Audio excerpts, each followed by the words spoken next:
My school counselor thought I was lying about abuse, so I ended up in foster care. The moment I knew my life was over wasn't when my father's belt broke skin for the 100th time. It wasn't when I showed Mrs. Delacroix the welts on my back and watched her face harden into disbelief.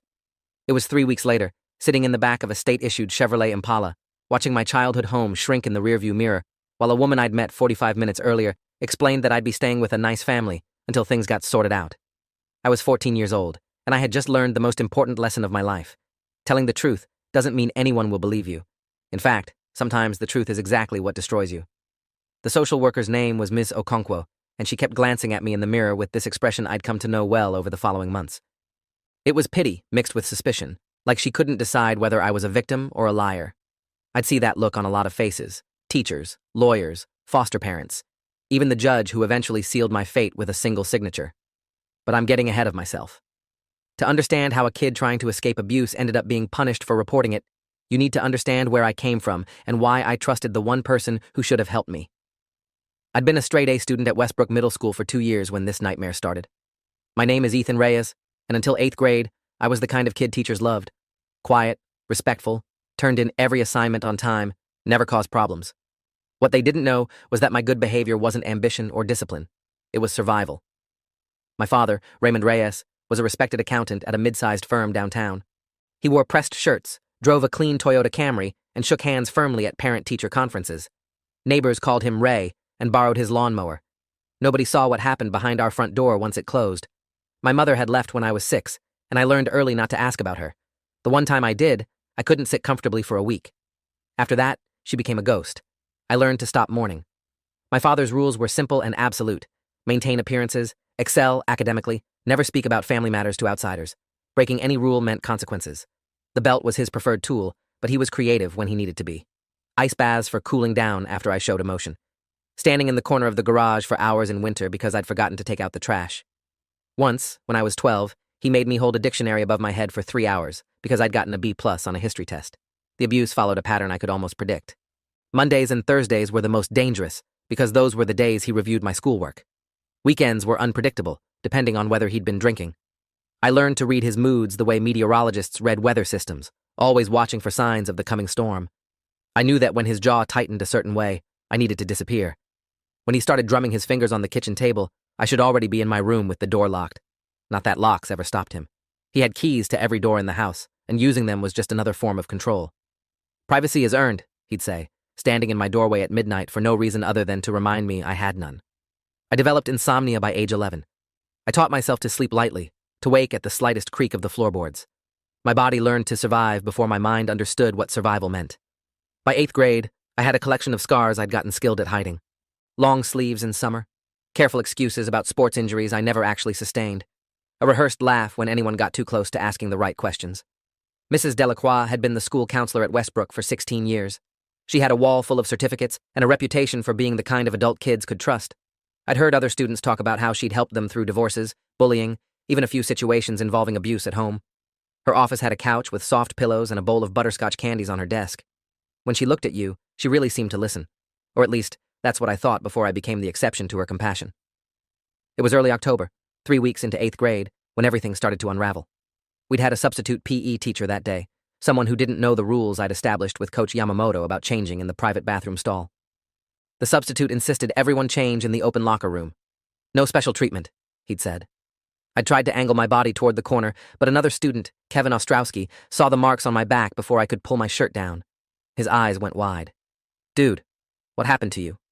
I mumbled something about a dirt bike accident, but Kevin wasn't stupid. The marks weren't scrapes or bruises from a fall. They were precise parallel lines where a belt had been applied with deliberate force. By the end of the day, I was sitting in Mrs. Delacroix's office. She started off exactly how I'd hoped she would. Gentle voice, concerned eyes, a promise that I could tell her anything and she would help. "Ethan, some of your classmates mentioned they saw some concerning marks on your back," she said, pushing the candy bowl toward me like I was a puppy she was trying to coax out from under a porch. "Can you tell me what happened?" I don't know what made me finally talk. Maybe it was exhaustion. Maybe it was the way she seemed so genuinely caring, so different from every other adult who'd looked right through my pain for years. Or maybe I was just tired of carrying the secret alone, tired of protecting a man who had never protected me. So I told her. I told her about the belt, the ice baths, the hours of standing punishment. I told her about the time my father had slammed my hand in a door because I'd accidentally broken a glass. I showed her the small scar on my palm where I'd needed stitches, which he'd explained to the ER doctor as a kitchen accident. I told her everything, and when I was finished, I felt something I hadn't felt in years. Hope. She was taking notes. She was nodding. She was going to help me. Then she asked the question that changed everything. Ethan, is there anyone who can verify what you're telling me? A neighbor? A relative? Anyone who's witnessed this?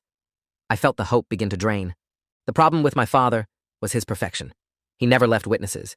He never hit me where it would show during normal activities. He timed his punishments for when neighbors were at work or asleep. Our house had no security cameras, no nosy relatives dropping by, no evidence except my word against his. When I explained this to Mrs. Delacroix, I watched her expression change. It was subtle, but I caught it. A slight tightening around her eyes, a pursing of her lips, the almost imperceptible shift in her body language that signaled doubt. Well, she said slowly, I'm required to report this. A caseworker from Child Protective Services will need to speak with you and your father. But Ethan, I want you to understand something. She leaned forward, and her voice dropped to something that was supposed to sound confidential, but felt more like a warning. False accusations are very serious. They can destroy families. They can also have consequences for the person making them. I just need you to be absolutely certain that what you're telling me is the complete truth. Something inside me went cold. I was telling the truth. I had shown her the marks on my back. And yet here she was, already questioning me, already laying the groundwork for doubt. The CPS investigation that followed was a masterclass in institutional failure. The caseworker assigned to my case was a man named Douglas Porter, a tired-looking 40-something with a caseload so heavy I later learned he was juggling over 50 active files simultaneously. He arrived at our house on a Thursday evening, gave my father advance notice of his visit, and spent exactly 38 minutes assessing our home. I know the exact time because I watched the clock the entire time, waiting for someone to finally see the truth. But my father was ready. The house was immaculate. My room looked like a catalog photo, complete with books on my shelf and a bedspread I'd never seen before. My father greeted Mr. Porter with a firm handshake and an expression of bewildered concern. I have no idea why Ethan would say these things, he said, his voice trembling with manufactured emotion. I've tried so hard to be a good father since his mother abandoned us. Maybe he's struggling with something at school? Some kind of emotional issue? Mr. Porter nodded sympathetically and made notes. When he asked to see my back, the marks had faded enough that he described them in his report as faint discoloration, consistent with minor childhood roughhousing. He never asked me about the ice baths or the standing punishments. He never questioned why I flinched every time my father shifted in his chair. The interview with Mr. Porter lasted about 15 minutes. He asked me the same questions Mrs. Delacroix had asked, and I gave him the same answers. But this time, I could feel my father's presence in the next room, could practically hear him controlling the narrative even from a distance. When Mr. Porter asked if I wanted to modify any of my statements, I felt something break inside me. He wasn't asking because he thought I might have forgotten something. He was giving me a chance to recant, to admit I'd been lying, to make his job easier by turning this into a case he could close without further investigation. I refused to change my story. 2 weeks later, I received the consequences of my stubbornness. The CPS report concluded that my allegations were unsubstantiated and that I displayed possible signs of oppositional defiance and attention-seeking behavior. Mrs. Delacroix's notes were attached, including her observation that I had failed to provide corroborating evidence, and that my story remained suspiciously consistent across multiple tellings. Suspiciously consistent. Let that sink in. Telling the same story the same way because it was the truth was being used as evidence that I was lying. My father's response to the investigation was swift and calculated. Within 3 days of the report being filed, he had me in the office of Dr. Kathleen Brennan, a child psychologist whose business relied heavily on family court referrals. She diagnosed me with adjustment disorder with disturbance of conduct, after 2 sessions lasting a combined 90 minutes. Her report described me as potentially manipulative, with difficulty distinguishing between reality and desired outcomes. She recommended ongoing therapy and noted that adolescents sometimes fabricate or exaggerate claims when seeking attention or attempting to manipulate custody situations. When I pointed out that there was no custody situation because my mother was gone, Dr. Brennan just nodded and wrote something in her notebook. I never found out what. Armed with this diagnosis and the unsubstantiated CPS report, my father filed a petition with family court claiming he could no longer safely care for me due to my behavioral issues and false accusations. He presented himself as a concerned parent at the end of his rope, a single father who had sacrificed everything for a child who repaid him with lies. The judge, Honorable William Foster, reviewed the paperwork in a hearing that lasted exactly 23 minutes. I wasn't allowed to speak. My court-appointed attorney, a woman named Lisa Chang, who I'd met for the first time that morning, advised me to stay quiet and let her handle it. She didn't handle it. She barely glanced at me during the entire hearing, shuffling papers and checking her phone while my fate was decided by people who had never bothered to actually listen to me. Judge Foster ruled that I would be placed in temporary foster care while family reunification services were arranged. In other words, the system's solution to my report of abuse was to remove me from my home, label me as a problem child, and then plan to send me right back to my abuser once he completed some parenting classes. I remember the exact moment the judge signed the order. It was 3:47 in the afternoon on October 31st. The day was overcast, gray light filtering through the courtroom windows. Somewhere outside, other kids were preparing for trick-or-treating, worrying about candy and costumes. I was watching a stranger in a black robe hand my life to a system that had already decided I was the villain in my own story. My father didn't look at me as the bailiff led me out of the courtroom. He was too busy shaking hands with his lawyer, a man named Richard Thornberry, who specialized in custody disputes and charged $400 an hour. I'd overheard them talking in the hallway before the hearing, discussing strategy, joking about how easy this case was going to be. The first foster home was the Kellys, a couple in their mid-50s who had been taking in children for 12 years. Margaret Kelly was a retired nurse, and her husband Franklin had worked in insurance before an early retirement. On paper, they seemed perfect. Their home was clean, their references were solid, and they had an approved capacity for 3 foster children. I was their second placement at the time, joining a 9-year-old girl named Destiny, who barely spoke and spent most of her time drawing in a corner of the living room. The Kellys weren't cruel, but they weren't kind either. They ran their home like a boarding house, with strict schedules and minimal emotional investment.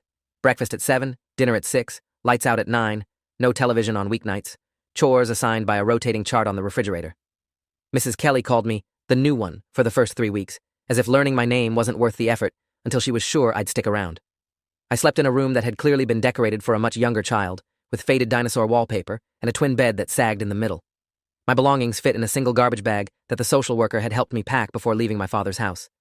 My caseworker at this point was no longer Douglas Porter. He had transferred to a different department, and my file was handed off to a woman named Teresa Kovac, who seemed slightly more competent but equally overworked. She visited me once a week for the first month, asking the same checklist questions and making notes in her tablet. Was I attending school? Yes. Was I taking any medications? No. Did I feel safe in the foster home? I didn't know how to answer that question. Safe from what? I felt safe from my father, at least physically.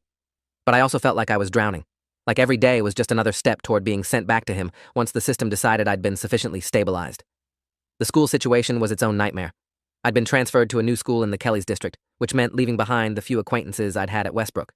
The new school, Lincoln Heights Middle, treated me with the particular brand of casual cruelty reserved for foster kids. Teachers regarded me with suspicion.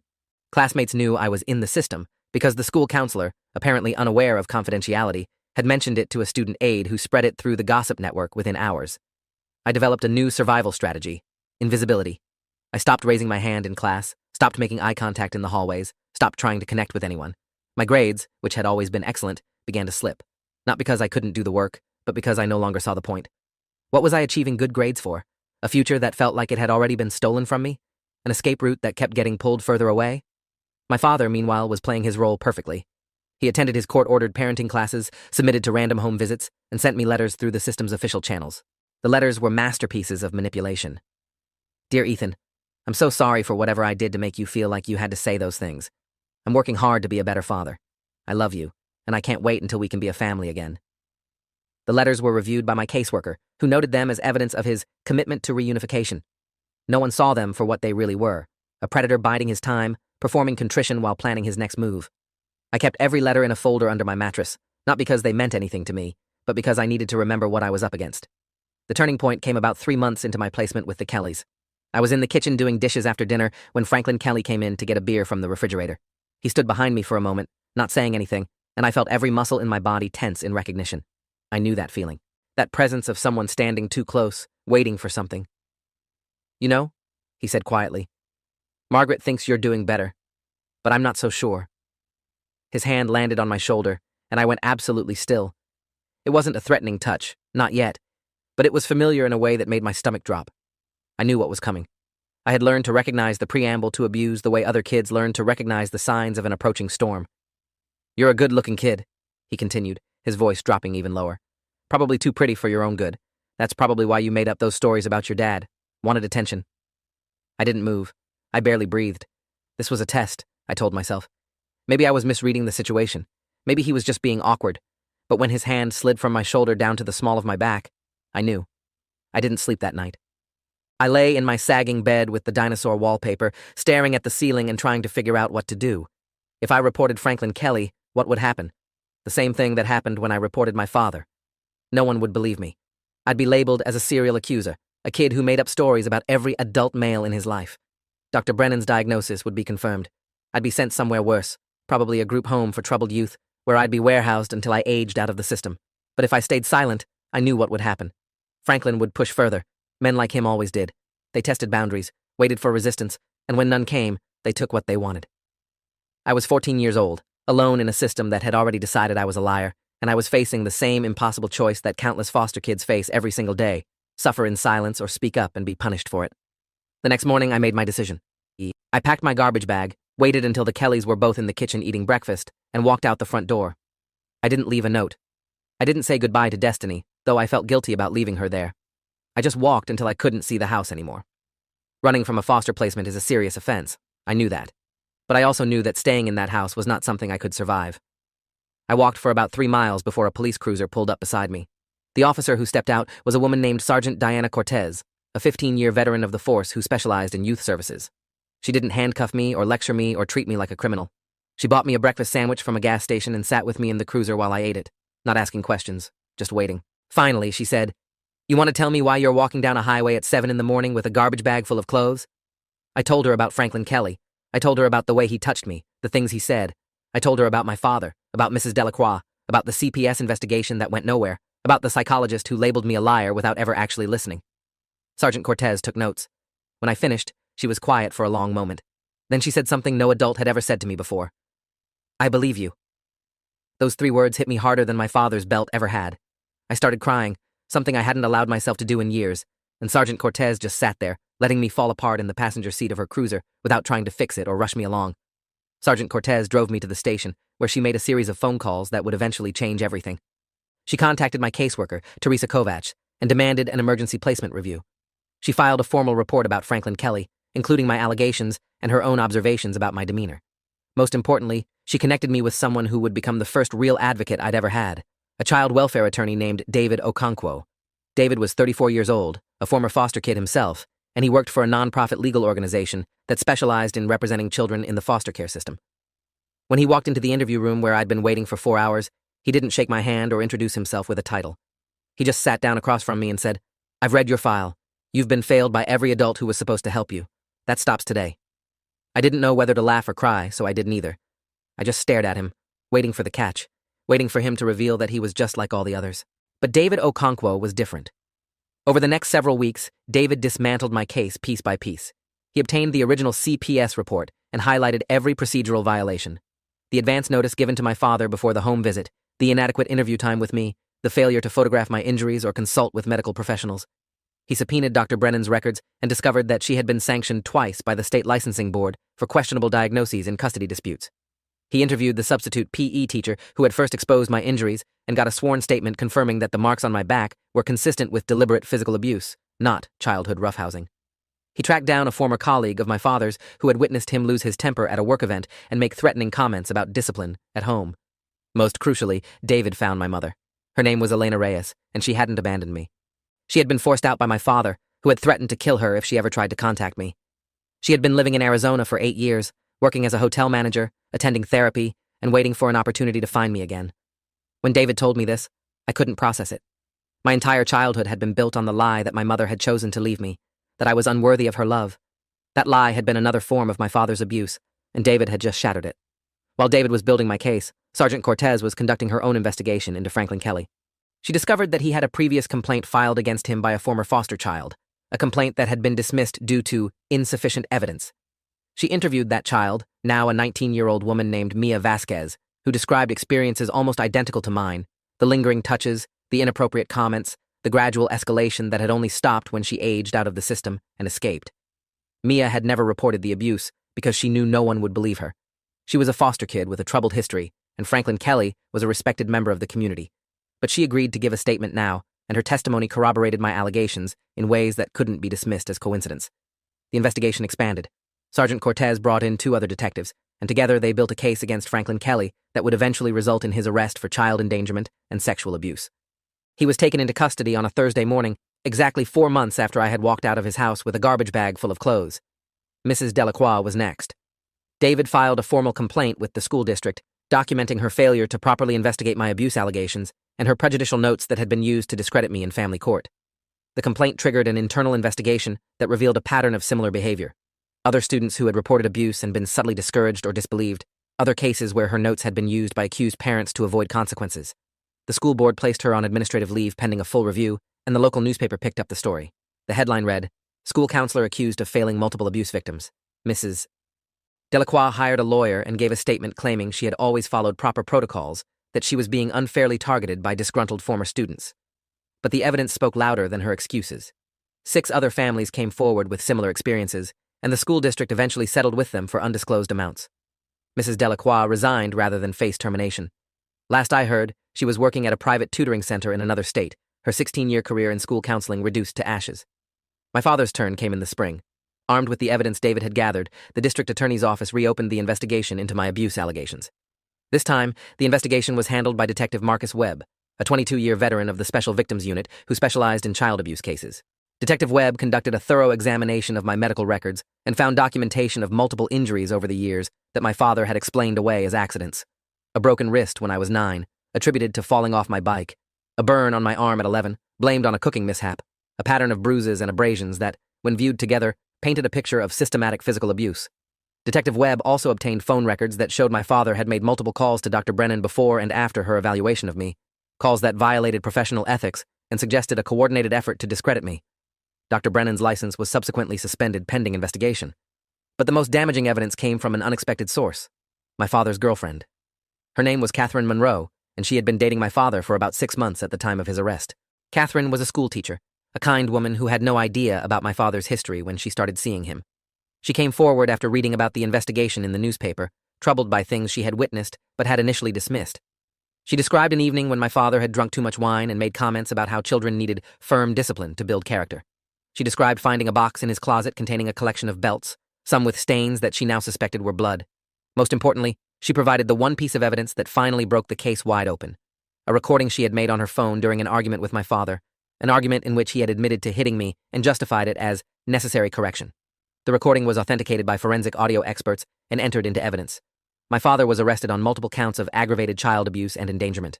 He was denied bail due to flight risk concerns and the severity of the charges. For the first time in my life, he was locked in a room he couldn't control. The trial took place in the fall, almost exactly a year after I had first sat in Mrs. Delacroix's office and told the truth. I testified for 3 hours, describing years of abuse in detail that left several jurors visibly shaken. David had prepared me for the defense attorney's cross-examination, warning me that they would try to portray me as a liar, as disturbed, as seeking revenge for being placed in foster care. He was right. The defense attorney, a woman named Patricia Holloway, questioned my memory, my motivations, my psychological state.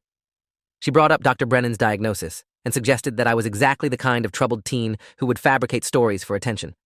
But I had learned something important over the past year. Telling the truth isn't the same as being believed. You have to fight for belief. You have to make people see. So when Patricia Holloway asked me why anyone should believe my version of events, I looked directly at the jury and said, "Because I have the scars to prove it." Then I removed my shirt, right there in the courtroom, and showed them the marks my father had left on my body. Marks that had finally been photographed, documented, and authenticated by medical professionals. Marks that told a story no amount of legal maneuvering could erase. The jury deliberated for 4 hours before returning a guilty verdict on all counts. My father was sentenced to 12 years in state prison, with no possibility of parole for the first 8. Judge Margaret Thornton, who presided over the criminal trial, read a statement during sentencing that I still have memorized. This case represents a catastrophic failure of the systems designed to protect vulnerable children. The defendant exploited every loophole, manipulated every process, and relied on the inherent bias against child accusers to continue his abuse unchecked. He did so with the unwitting assistance of professionals who should have known better. This court hopes that the sentence imposed today sends a clear message. Children who speak up about abuse deserve to be heard, believed, and protected. I didn't cry when the verdict was read. I didn't cry when the sentence was announced. I had spent so long learning not to show emotion that I wasn't sure how to anymore. But that night, in the new foster home where I'd been placed with a genuinely caring family named the Ortizes, I finally let myself feel what I'd been holding back for years. I cried until I couldn't breathe, and Maria Ortiz held me without asking questions, without offering platitudes, without trying to fix anything. She just let me grieve for the childhood I'd never had and the father I'd never really known. My mother came back into my life gradually, the way a slowly healing wound eventually becomes a scar. We started with supervised visits, then phone calls, then overnight stays at her apartment in Arizona. She was different from the ghost I'd imagined for so many years, sadder, but also stronger. She told me about the years she'd spent trying to find legal ways to reach me, the restraining orders my father had filed against her, the letters she'd sent that never arrived because he intercepted them. She showed me a box under her bed containing every birthday card she'd written me for 8 years, cards I'd never received, each one addressed to a son she wasn't sure she'd ever see again. We're still rebuilding our relationship. It's not easy. There are years of damage that can't be undone with apologies or explanations, trust that has to be earned one day at a time. But for the first time in my life, I have a mother who fights for me instead of against me, who believes me without requiring proof, who loves me without conditions or contingencies. Franklin Kelly was convicted of 3 counts of sexual abuse and is currently serving 15 years in prison. His wife Margaret divorced him shortly after his arrest and moved out of state. The other children who had been placed in their home were relocated to safer environments, and I heard that Destiny, the quiet girl who spent all her time drawing, was eventually adopted by a family who specialized in helping traumatized children heal. Mrs. Delacroix never faced criminal charges, but she lost everything that mattered to her: her career, her reputation, her standing in the community. The last time her name appeared in the news, it was in connection with a civil lawsuit filed by one of the families she'd failed. Dr. Brennan had her license permanently revoked after the investigation revealed multiple instances of falsifying diagnoses for parents involved in custody disputes. She was fined $200,000 and prohibited from ever practicing psychology in any state. Douglas Porter, the caseworker who conducted the inadequate initial investigation of my abuse, was quietly transferred to a different department. The system protected its own, even when they failed spectacularly. But David Okonkwo filed a complaint that eventually led to policy changes in how CPS investigates abuse allegations, including mandatory training on recognizing coached statements and increased documentation requirements. I'm 17 now, living with the Ortiz family until I turn 18, at which point I plan to move to Arizona to be closer to my mother. I've gotten my grades back up, though school will never be the same for me. I see a therapist twice a week, someone David helped me find, a woman named Dr. Christina Fairbanks, who specializes in childhood trauma and actually listens instead of looking for reasons to disbelieve. I've started volunteering with an organization that provides support to foster children navigating the legal system, helping kids the way David and Sergeant Cortez helped me. It's not much, but it feels like taking something broken and turning it into something useful. My father sends letters from prison sometimes. I don't read them. I don't need his apologies or explanations or excuses. I don't need anything from him anymore. The last time I saw him was in that courtroom, watching the bailiff lead him away in handcuffs, watching his perfect mask finally crack as the reality of consequences set in. He looked at me as they took him out, and for the first time I saw something in his eyes besides control. I saw fear. It was the same fear I'd felt my entire childhood, and seeing it reflected back at me was the closest thing to justice I ever needed. People ask me sometimes whether I regret speaking up, given everything it cost me. The foster homes, the disbelief, the labels, the months of my life swallowed by a system that treated me as the problem instead of the solution. And honestly, I don't know. Some days I think about what would have happened if I'd stayed quiet, kept my head down, endured another 4 years until I turned 18 and could escape on my own terms. Maybe I would have been fine. Maybe the abuse would have gotten worse. Maybe my father would have eventually killed me. Or maybe I would have done something to myself just to make it stop. I'll never know. What I do know is that every kid who speaks up about abuse makes it a little easier for the next one. Every case that exposes institutional failure forces the system to get a little better. Every adult who chooses to believe a child over their own assumptions helps create a world where children like me don't have to fight so hard just to be heard. I fought because I had no other choice. But maybe someday, because of what I went through, some other kid won't have to fight quite as hard. If you made it this far, hit like. You've earned it.